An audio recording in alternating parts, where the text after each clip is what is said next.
Hello बच्चों, welcome to my classroom YouTube channel. तो जो हमने सीरीज स्टार्ट करी थी उसी का ये कंटिन्यूएशन पार्ट है। Today we will be covering topics related to polynomial. जो प्रीवियस ईयर क्वेश्चंस हमने एनटीएससी में देखे हैं related to the unit polynomials, वो आज हम कवर करेंगे। ठीक है, so let's start. I hope आप लोगों ने पॉलिनोमियल्स का बेसिक पढ़ा हुआ है। जितने नाइन्थ के बच्चे इस वीडियो को देख रहे हैं तो नाइन्थ के बच्चे भी ऑलमोस्ट सारी चीजें सॉल्व कर पा रहे होंगे इस चैप्टर के अंदर। टेंथ के बच्चे तो सारे क्वेश्चन सॉल्व करेंगे। अब देखो, हमने फर्स्ट यूनिट जो पढ़ी थी नंबर सिस्टम का, जो हमने क्लासेस देखी थी, क्वेश्चन देखे थे, वहां पे हम 10 से 20 सेकंड्स के अंदर क्वेश्चन कंप्लीट कर रहे थे। वहीं पॉलिनोमियल्स में कुछ क्वेश्चन होंगे जो आपका 1 मिनट का समय भी ले रहे होंगे, और कुछ क्वेश्चन होंगे जो वही 10-20 सेकंड्स में भी हमारा सॉल्व हो रहा होगा। तो वही लॉजिक याद रखना है कि कंसेप्ट क्लैरिटी होनी चाहिए, ऑप्शन एलिमिनेशन अप्रोच आनी चाहिए, और क्वेश्चन सॉल्व करने समझ आने चाहिए कि क्या इसमें लॉजिक लग रहा होगा। तो let's start with the first question which has come up in 2007 and 8। तो क्वेश्चन कहता है the expression x square minus y square minus z square minus 2yz plus x plus y plus z has a factor. तो इन चार options में से हमें एक फैक्टर निकालना है। ठीक है, अब तो डायरेक्टली देखते ही बच्चों मेरे दिमाग में कोई तरीका नहीं आता कि मैं इसका फैक्टर ऐसे ही कोई ऑप्शंस देख के बता दूं। तो मेरे को सॉल्व ही करना पड़ेगा इस क्वेश्चन को। तो सॉल्व करने से देखो हमारे को ये दिखता है कि अगर ये तीनों टर्म्स को मैं एक साथ देखूं तो हाँ, कुछ ना कुछ चीज समझ आती है। तो देखो, हमारे पास आ गया एक्स स्क्वायर, मैंने माइनस कॉमन ले लिया तो y square plus z square minus 2 + 2yz आ जाएगा हमारे पास, plus x plus y plus z as it is. इसको मैंने डिस्टर्ब नहीं करा है। अब यहां पे ध्यान से देखें तो ये एक आइडेंटिटी बन रही है परफेक्ट स्क्वायर की। तो हमारे पास क्या टर्म आ जाएगी, x square minus y plus z का whole square plus x plus y plus z. अब मैं इन दोनों टर्म्स को यूटिलाइज कर रहा हूं। यहां पे फिर से एक आइडेंटिटी आ रही है हमारे पास ए स्क्वायर माइनस बी स्क्वायर की। तो ए स्क्वायर माइनस बी स्क्वायर की आइडेंटिटी क्या है, ए minus B into a plus B. और यहां पे देखो बच्चों, अब ये टर्म हमारी यहां पे हेल्प मिलेगी, हमने इस टर्म को जो डिस्टर्ब नहीं किया था। So now I can clearly see मेरे पास एक टर्म कॉमन आ रही है दोनों एक्सप्रेशंस में। तो x प्लस वाई प्लस जी जो कॉमन आ गया, हमारे पास आ गया x minus y minus z plus 1। तो ये टर्म हमारे पास कॉमन आ रही है, तो जो कि हमारे पास ऑप्शन है डी। देखो, अब ये दो टर्म्स हैं तो यही फैक्टर होंगी, या तो ये होगा या ये होगा। तो x plus y plus z हमें नहीं दिख रहा है, but x minus y minus z plus 1 हमारे को ऑप्शन दिख रही है। So option D will be correct. ठीक है, तो हमारे को क्या ध्यान रखना है, बच्चा पूछेगा भाई सर आपको ये कैसे पता चला कि आपको यही टर्म कॉमन लेनी है। तो देखो, यहाँ पे वाई जी वाली टर्म थी, यहाँ पे वाई और जी परफेक्ट स्क्वायर में थे, तो मेरे को परफेक्ट स्क्वायर दिख रहा था। बस उसी चीज को मैंने पहले लिख दिया। उसके बाद मेरे को यहाँ पे एक आइडेंटिटी दिखी जहां पे एक्स प्लस वाई प्लस जी की टर्म दिख रही थी, तो मेरे को समझ आया कि अगर यहाँ पे a square minus b square किया तो एक ए प्लस बी वाली टर्म आएगी जो इसकी तरह दिखेगी। तो वही आइडेंटिटी यूज करके कॉमन टर्म्स निकाल ली और we have our result with us. Is that fine? Let's move on to the next question. अगला क्वेश्चन कहता है, बहुत ही बेसिक क्वेश्चन है, बच्चे इसमें कई बार कंफ्यूज होते हैं कैसे। If x plus y plus z equals to 0 then the factor of the expression this. इसके फैक्टर बताना। अब देखो, बहुत एक सिंपल सी चीज दे दी उसने, x plus y plus z equals to 0। अब बच्चे जनरली करते क्या है, वो बता रहा हूं, और करना क्या है वो भी बताऊंगा। क्या करते हैं बच्चे, भाई इसके अंदर एक्स प्लस वाई का क्यूब को ओपन कर देते हैं, इस क्यूब को ओपन कर देते हैं। अब ओपन करने से क्या है, बहुत सारी टर्म्स दिखेंगी, एक x cube plus y cube plus 3x square y plus 3y square, बहुत सारी टर्म्स दिखेंगी। फिर अगला भी ओपन करेंगे, अगला भी ओपन करेंगे, तो बहुत खिचड़ी पकने वाली है ना। अब उस खिचड़ी को अवॉइड करने के लिए क्या किया जा सकता है, उसको अवॉइड करने के लिए हमारे को जो रिजल्ट गिवन है x plus y plus z equals to 0, तो क्या मैं एक्स प्लस वाई की वैल्यू माइनस जी रख सकता हूं? तो ये माइनस जी का क्यूब हो जाएगा, y plus z minus x का क्यूब हो जाएगा, और z z प्लस एक्स हमारे पास माइनस वाई का क्यूब हो जाएगा। तो हमारे पास क्या आ गया, minus x cube minus y cube minus z cube, और I can write x cube plus y cube plus z cube. अब बच्चों, अगर आप लोगों को एक आइडेंटिटी याद हो, एक आइडेंटिटी थी हमारे पास, आइडेंटिटी क्या कहती थी कि भाई x cube plus y cube plus z cube minus 3xyz, ये किसके बराबर होता है, x plus y plus z brackets x square plus y square plus z square minus x y minus y z minus z x, ये इस form में होता है। तो अगर हमारे को ये गिवन है कि ये जीरो है तो मेरे पास रिजल्ट क्या आ जाएगा, मेरे पास रिजल्ट क्या आ जाएगा, that x cube plus y cube plus z cube is equals to 3xyz। और जब ये रिजल्ट आ गया मेरे पास, जब ये रिजल्ट आ गया तो मेरे को ये यहीं पे यूटिलाइज करना है। तो this is -3xyz which is option B. तो हमारा क्वेश्चन इजीली सॉल्व हो गया। समझ आ रहा है आप लोगों को? ठीक है, तो बेसिक है। गलती क्या करते हैं, एक्सपैंड कर देते हैं चीजों को बिना सोचे। तो सोचना है कि क्यों दे रखा है हमें x plus y plus z equals to 0। Once we have that knowledge, हम लोगों ने उसकी वैल्यू पुट अप कर दी and we got our result. अगला सवाल 2012-13 2012-13 में आया हुआ है। अच्छा क्वेश्चन है, लॉजिकल क्वेश्चन है। ठीक है, तो हमारे को बोल रहा है a into a plus b की value 36, b into a plus b की value 64, a and b positive numbers हैं और a माइनस बी की वैल्यू निकालनी, a माइनस बी की वैल्यू निकालनी है। ठीक है, तो देखो समझ आना चाहिए इससे एक बात कि a into a plus b 36 है, b into a plus b 64 है, तो ऑब्वियसली a जो है b से छोटा होगा और a माइनस बी निकालना है तो नेगेटिव रिजल्ट आएगा।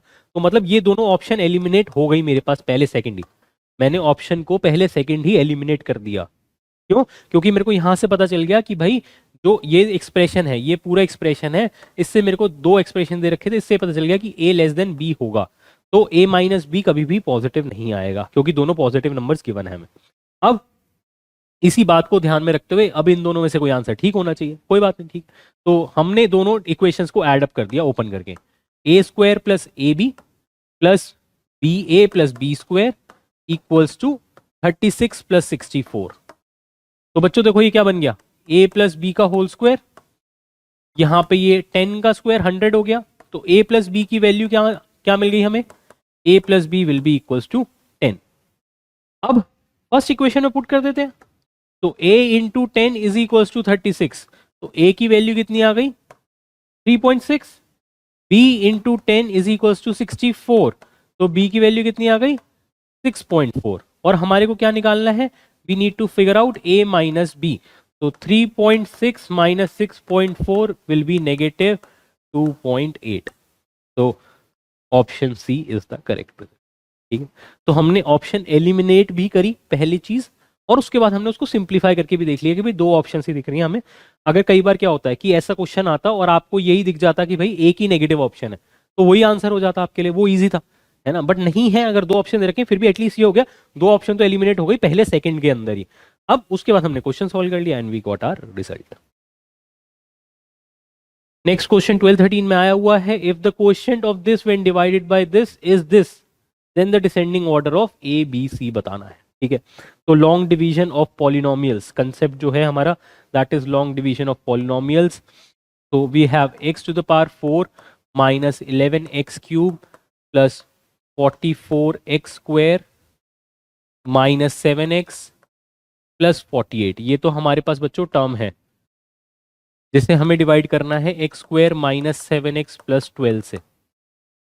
तो सबसे पहले x स्क्वायर से कर देते हैं, तो x4 minus 7x cube plus 12x square, sign change. तो यहाँ पे कितना आ गया -4x क्यूब, यहाँ से आ गया plus 32x square minus 7x plus 48।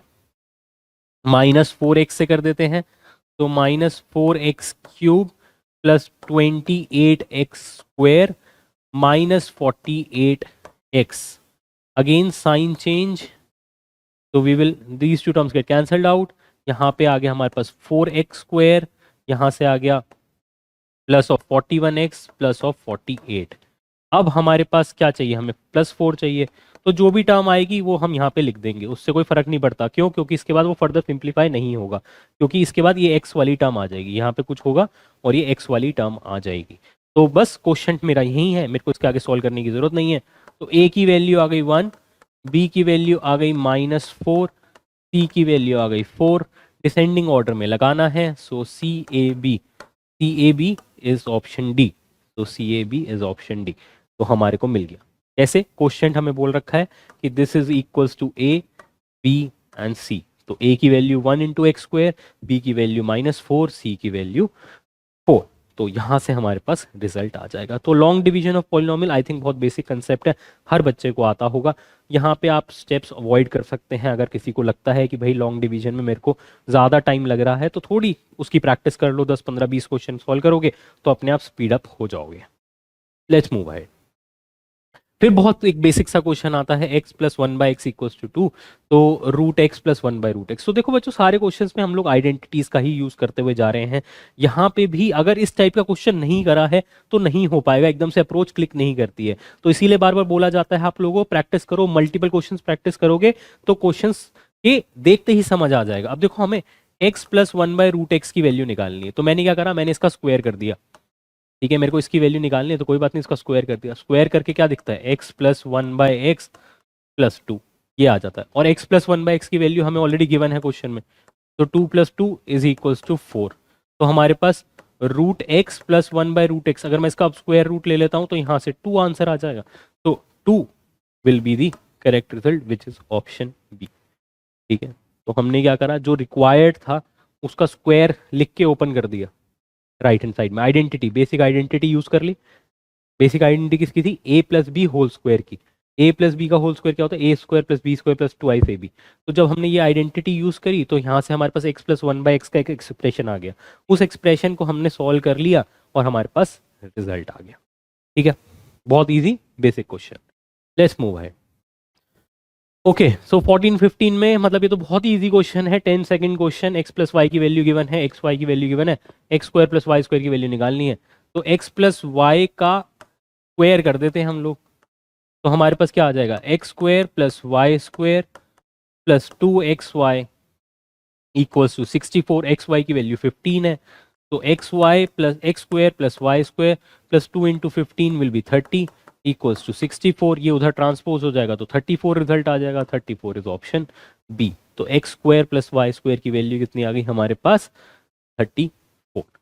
ठीक है, 10 सेकंड क्वेश्चन जिसे हम कहते हैं, तो 10 सेकंड्स में ही हमने इसको सॉल्व कर दिया। Very quick, very easy, just based on the identities. तो अगर आप लोगों को आइडेंटिटीज याद हैं, if you are comfortable with the identities part, it will hardly take 10 second of yours. So बार बार मैं यही बोल रहा हूँ, रिक्वेस्ट कर रहा हूँ आप सभी बच्चों से, आइडेंटिटीज अच्छे से याद कर लो। आइडेंटिटीज से बहुत हेल्प मिलती है क्वेश्चंस को जल्दी से जल्दी सॉल्व करने के लिए।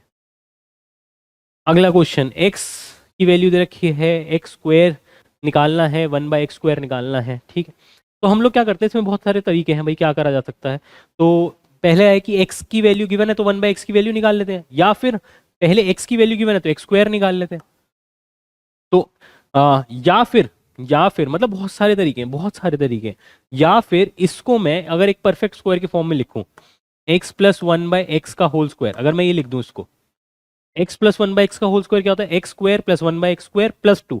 तो मैंने जो प्लस 2 करा, मैंने -2 कर दिया यहाँ पे। जो हमने +2 किया था वो अब हमने -2 कर दिया।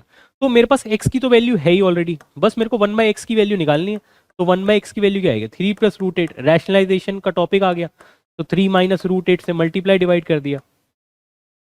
तो न्यूमरेटर में क्या आ गया, 3 - √8 डिवाइडेड बाय 9 - 8, तो विच इज 3 - √8। तो we have the value of x, we have the value of 1/x। तो x की वैल्यू 3 + √8, 1/x की वैल्यू 3 - √8, उसका स्क्वायर -2, √8 कैंसिल आउट, 6 का square -2, 36 - 2 is 34, which is option C. ठीक है, तो बहुत ही जल्दी से हम क्वेश्चन सॉल्व कर पा रहे हैं, जस्ट बिकॉज हमारे को आइडेंटिटीज पता है किस तरीके से मोल्ड करनी है। फटाफट से हम आइडेंटिटीज को अपने हिसाब से चेंज करते जा रहे हैं। कोई बच्चा बोलेगा सर और क्या तरीका है, तो और भी तरीके हैं भाई, बहुत सारे तरीके हैं। पहले एक्स की वैल्यू, एक्स स्क्वायर की वैल्यू निकाल लो, एक्स स्क्वायर की वैल्यू निकाल लो, तो क्या आ जाएगा, 9 + 8 17 प्लस 6 √8, ये आ जाएगा। फिर 1/x स्क्वायर निकाल लो, तो 17 - 6 √8 ओवर 17 स्क्वायर -36 इंटू 8। कैलकुलेशन आप लोग कर लेना, मैं तो सिर्फ सिंपल सी वैल्यूज निकाल रहा हूँ, और इसको यहाँ पे वैल्यूज पुट कर दो, तो यहाँ से क्वेश्चन की वैल्यू आ जाएगी। ठीक है, तो होगा क्या, यहाँ से जो भी रिजल्ट आएगा वो 17 - 6 √8 आ जाएगा, नीचे 1 रह जाएगा। तो x square plus 1/x square will be equals to 17 + 17 रह जाएगा, क्योंकि ये टर्म नेगेटिव में, ये टर्म पॉजिटिव में कैंसिल आउट हो जाएंगी। तो हमारे पास 17 + 17 34, रिजल्ट वही आया अभी भी। ठीक है, तो आंसर में चेंजेस नहीं होंगे, सिर्फ तरीके डिफरेंट डिफरेंट हो सकते हैं। तो but I do not want you to go into much of the calculations को जितना हम कम से कम कॉम्प्लिकेटेड बनाए। यहाँ पे मल्टीप्लिकेशन, क्योंकि क्या होगा ना, आप लोगों को प्रैक्टिस नहीं है, जिनको प्रैक्टिस नहीं है वो क्या बच्चा करेगा, 17 का स्क्वायर निकालेगा, 36 × 8 करेगा, फिर देखेगा डिफरेंस 1 आ गया, तो उसमें आप टाइम वेस्ट करोगे। तो मेरे को तो पता है डायरेक्टली रिजल्ट क्या आ रहा है, क्योंकि इतने हम क्वेश्चंस प्रैक्टिस कर चुके हैं, तो डायरेक्टली रिजल्ट बता सकते हैं। बट जब तक आपकी प्रैक्टिस नहीं होगी तब तक आप डायरेक्टली रिजल्ट पे नहीं पहुंच पाओगे। ठीक है, तो make sure you practice multiple questions. मैं आपको तरीके बता रहा हूं, इन टाइप के क्वेश्चंस की आप प्रैक्टिस करेंगे तो और स्पीड अप हो जाएंगे। अगला कहता है 2019, अरे बहुत सारे जीरोस हो गए भाई इसमें। तो 2019 का क्वेश्चन है ये, 1920 का। If a and b are odd integers, बहुत ही basic, then which of the following is an even integer. अगर दो ऑड इंटीजर्स हैं, ठीक है, दिमाग में ऐसे ही ले लो, कोई 3 और 5 ले लिया, ठीक है, कोई भी कुछ भी रैंडम एग्जांपल ले लेते हो, मतलब कोई बच्चा बोलता है ना कि सर ऑड नंबर्स के अगर फॉर्म में करना है, तो दो ऑड नंबर्स का प्रोडक्ट क्या होता है, हमेशा ऑड ही होता है। ठीक है, तो पहला तो खत्म ही हो गई कहानी। अब 2a कर दिया तो ये तो इवन हो गया, ये ऑड हो गया, ये तो ऑड है ही, तो इवन प्लस ऑड हमेशा ऑड होता है। लाइकवाइज यहाँ पे देखो, यहाँ पे ये ऑड है, ये इवन है, तो इवन प्लस ऑड फिर से ऑड होता है। यहाँ पे देखो ये ए बी हमेशा ऑड मिलता है, ऑड प्लस 1, तो ये हमेशा इवन होता है। तो हमें इवन नंबर बताना है, विच इज ऑप्शन सी। तो ऑप्शन एलिमिनेशन अप्रोच फिर से हमारे को आ रही है काम। ठीक है, डायरेक्टली हम लोग ऑप्शंस को देख के सॉल्व कर रहे हैं क्वेश्चन को। तो फटाफट कैलकुलेशंस है कि भाई ए और बी ऑड इंटीजर्स हैं, तो ऑड इंटीजर्स की कैलकुलेशन बहुत इजी है कि भाई दोनों को उनका प्रोडक्ट, उनका सम हम निकाल सकते हैं। ठीक है, तो उस तरीके से अगर हम अप्रोच देखें तो हमारे को दो ऑड का सम भी इवन होता है, बट यहाँ पे अगर दिया उन्होंने एक इवन बना दिया, एक ऑड बना दिया, तो दो एक इवन एक ऑड का सम हमेशा ऑड होता है। तो यहाँ से हमारे पास बी और डी ऑप्शन एलिमिनेट हो गई। फर्स्ट वाला प्रोडक्ट था वो एलिमिनेट हो गया, थर्ड वाले में प्रोडक्ट +1 कर दिया तो वो हमेशा इवन आएगा। ठीक है,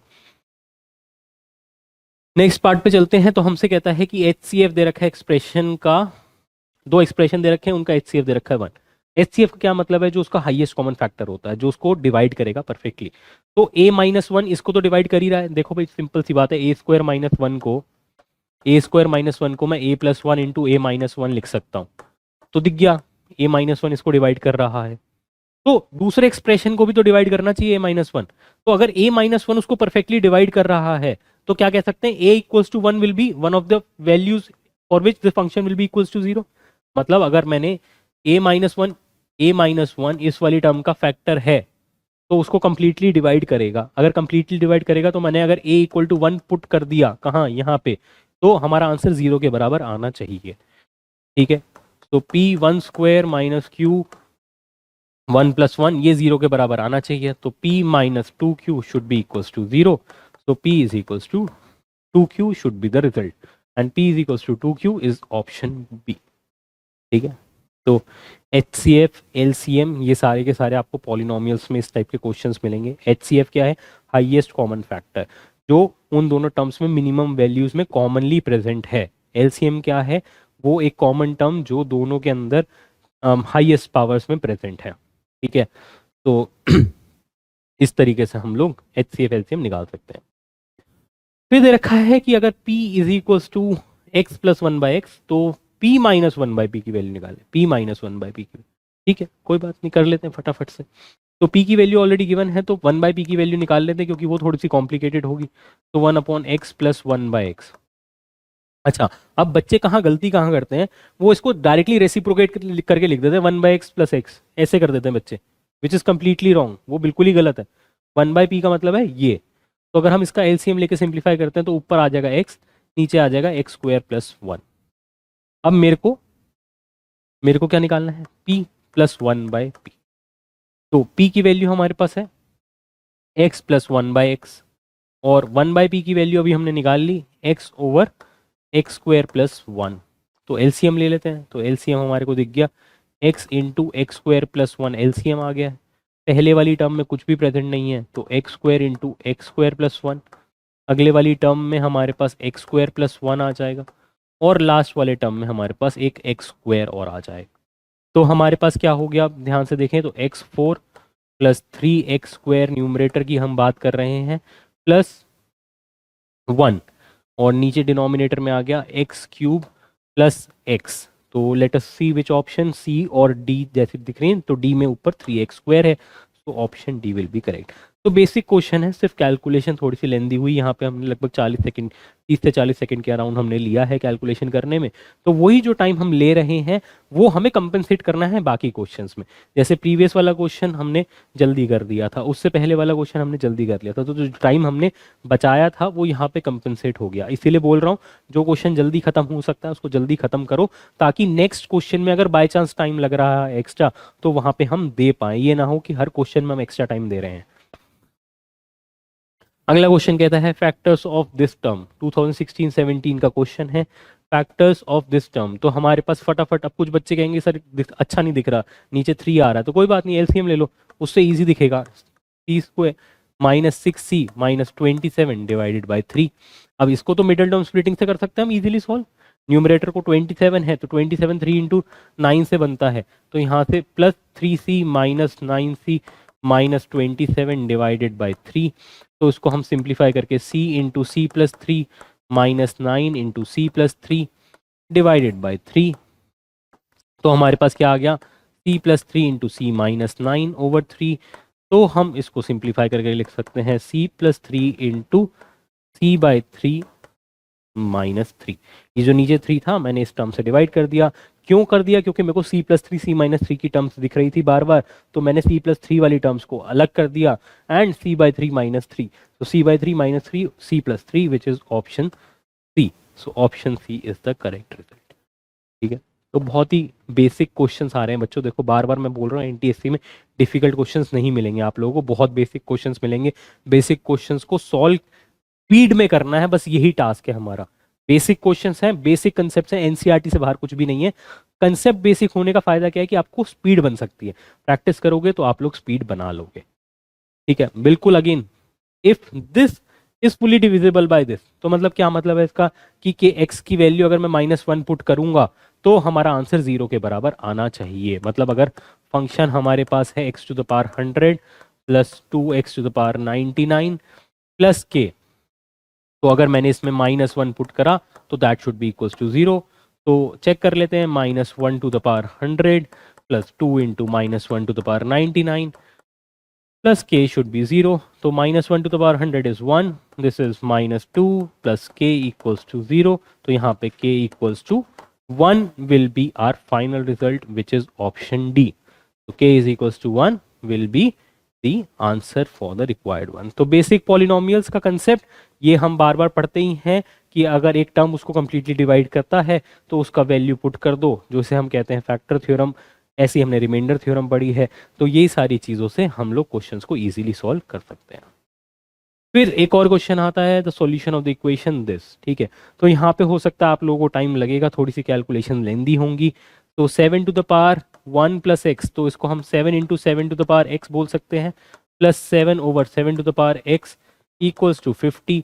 अब कुछ बच्चों को 7 टू द पावर एक्स अच्छा नहीं लगे तो let 7 to the power x को कुछ भी एक एक्सप्रेशन ए मान लो, तो हमारे पास आ जाएगा 7a² minus 50a plus 7 equals to 0। Middle term splitting करेंगे तो प्लस -1 डायरेक्टली दिख ही जाएगा आप लोगों को। यहाँ से रिजल्ट देखो, 7a² minus 49a plus minus a plus 7 equals to 0।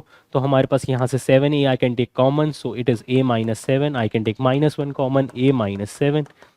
Finally I can take a minus 7 common, so we will have 7a minus 1 equals to 0। जब ये आ गया तो हमारे पास a की वैल्यू कितनी आ गई 7, और एक बार a की वैल्यू आ गई 1/7। तो 7 a क्या लिया था 7 टू द पावर x, और यहाँ पे क्या आ गया 7 to the power x equals to 7 to the power -1। तो यहाँ पे 1 है, basis are same, exponents are compared. तो एक बार +1 एक बार -1 प्लस -1, तो दोनों ही ऑप्शंस हमारी आ सकती हैं। तो वो एक साथ दे रखा है हमें ऑप्शन सी के अंदर। ठीक है, तो इसी टाइप के क्वेश्चंस हैं, इससे ज़्यादा डिफिकल्ट क्वेश्चंस पॉलिनोमियल में आपको कहीं नहीं मिलेंगे। तो that would be the end of this polynomials concept. हमने पॉलिनोमियल के सारे कंसेप्ट देख लिए। इसमें हमारे को क्या क्या समझ आया कि भाई एक हमारे लिए लॉन्ग डिवीजन का क्वेश्चन बन सकता है, हमारे पास HCF LCM का क्वेश्चन बन सकता है ना, HCF LCM के क्वेश्चन आ सकते हैं, या रिमाइंडर थ्योरम फैक्टर थ्योरम से रिलेटेड क्वेश्चन आ सकते हैं।